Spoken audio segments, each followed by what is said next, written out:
Guys, welcome back. We're going to continue solving systems today, but this time we're going to use substitution in order to do that. Okay.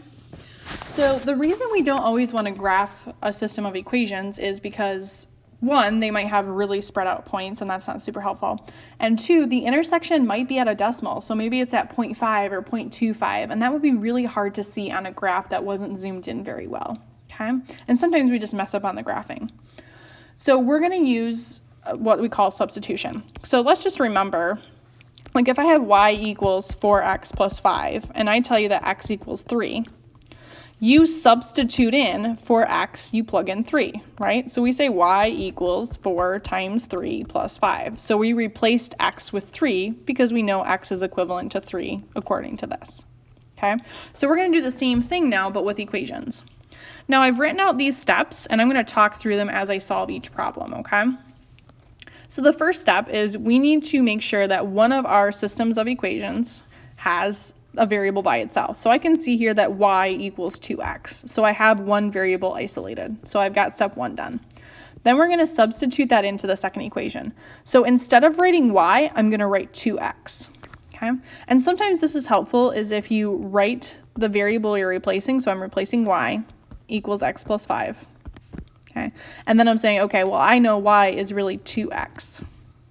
Okay, well, now this becomes a problem that I can solve. 2x equals x plus 5. I'm going to subtract x from both sides, so I get x equals 5. Okay, now that's only half the battle.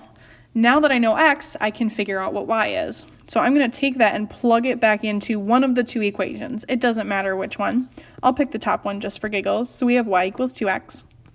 So instead of writing x, I'm going to write 5, and 2 times 5 is 10. So my final answer is an ordered pair, 5, 10, and that's how it should be written, like on a test or your homework. It should be written as an ordered pair, okay? All right, let's go ahead and try another one together. Okay.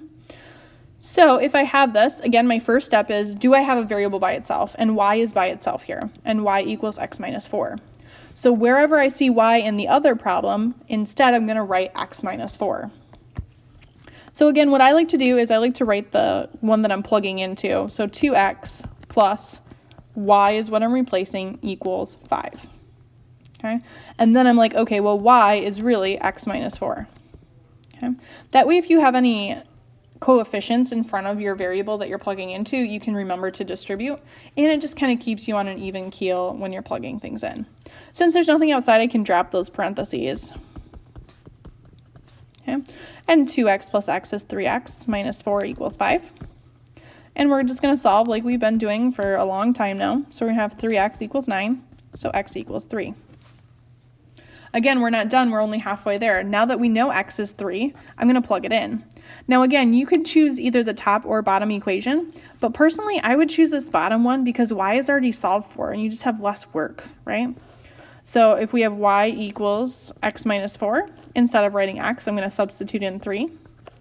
So we're going to have y equals negative 1. And again, my final answer we're going to write as an ordered pair. Okay. Now, sometimes in a problem, we'll find y first instead of x. It really doesn't matter which one you find first. You're going to find the second one next anyways. Okay, let's do one more together that's a little more difficult. I'm actually going to skip and do this one with you so you can do the other one by yourself. So again, my first step is I need to isolate a variable. Okay.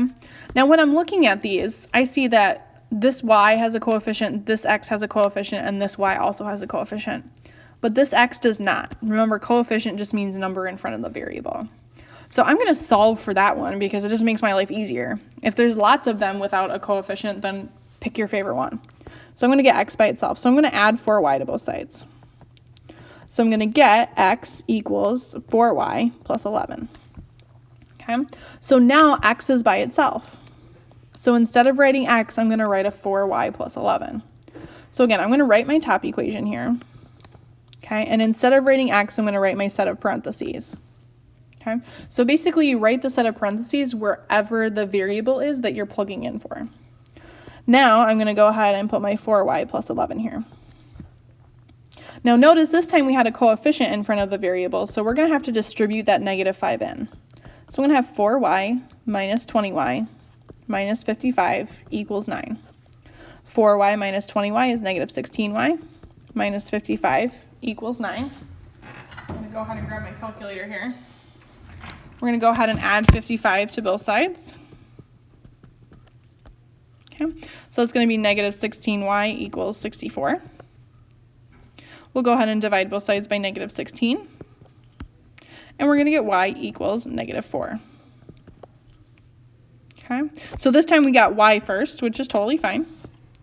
So now that I know y, I'm going to plug it into my equation. Now, I could plug it into this equation.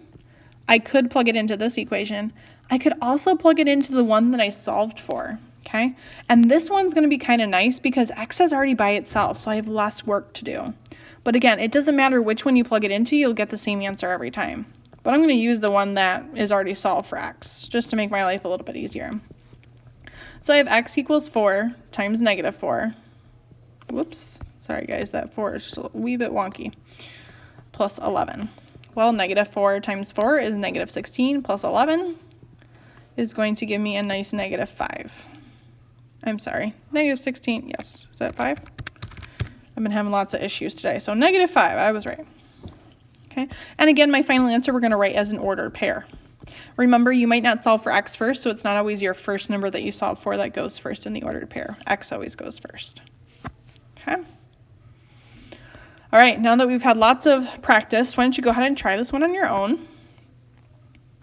So again, I would pick a variable to solve for. You might choose a different variable than I do, and that's totally fine. We should still get the same answer in the end. So I'm just going to pick this bottom one, and I'm going to solve for x. Okay. So I'm going to subtract y from both sides, so I get x equals 3 minus y. So instead of writing x, I'm going to write 3 minus y. Okay, so I'm going to have x plus 4y equals 6. And instead of writing x, we're going to write 3 minus y. There's nothing to distribute, so I can go ahead and drop those parentheses. And we're going to combine like terms. Negative y plus 4y is going to be 3y, so we'll have 3 plus 3y equals 6. We're going to go ahead and subtract 3 from both sides, so I get 3y equals 3, so y equals 1. Again, that's only half my problem. Once I know what y is, I'm going to plug it back in. Again, it doesn't matter which equation you pick. Just for giggles, I'm going to pick this bottom one. So we have x plus y equals 3. And so now that we know that y is 1, we're going to plug that in. And if I subtract 1 from both sides, we're going to get x equals 2. So my ordered pair is going to be 2, 1. Yep, so we got one more to do here. Okay. If you need to pause the video now, go ahead. All right, we have a wonderful word problem, which I know is all your favorites. So we have one internet provider has a $50 setup fee and a $30 cost per month. So that's important. Another provider has the same no setup fee and costs $40 per month. In how many months will the providers cost the same? If you cancel in a year, which provider would be better? Okay, so we have a couple different things we have to do here. We're going to write two separate equations. So I see this first sentence here. One sentence is usually an equation. It says a $50 setup fee and $30 per month. So if y is my total cost, it's going to be $50 to set up plus $30 per month. Remember, whenever we see that per month, that automatically means we're multiplying by x because we don't know how many months we're going to have it for. The next one has no setup fee, so if I have y equals 0 plus $40 per month. Now technically I could write that as y equals 40x, right? Those are the same things. So I have y equals 50 plus 30x. Okay, and this is my system of equations. So they want to know when they cost the same. So they're saying that y is equal to the other y. So all I have to do is substitute in. So since y equals 50 plus 30x, I'm going to plug that in for this y. So I'm going to have 50 plus 30x equals 40x. And now I'm just going to solve. So I have 50 equals 10x, so x equals 10. Or x equals 5, I apologize. And that would be after 5 months. So after 5 months, both of the providers cost the same amount. Okay. It says if you plan to cancel in a year, which provider is better? So all we're going to do is plug in 12 to each equation since it's x is months, right? So if we plug 12 into this one, we would have y equals 50 plus 30 times 12. Well, 30 times 12 is 360. And 360 plus 50 would be 410. So it would cost us $410 for this first company if we paid for a year. Here, I'm going to have 40 plus 12, or 40 plus 12, 40 times 12, I apologize. And 40 times 12 is 480. So if you're only going to have a plan for a year, it makes more sense to have the first internet provider. Okay. All right. Go ahead and you can end this video. Have a wonderful day, and we'll talk to you later. Bye.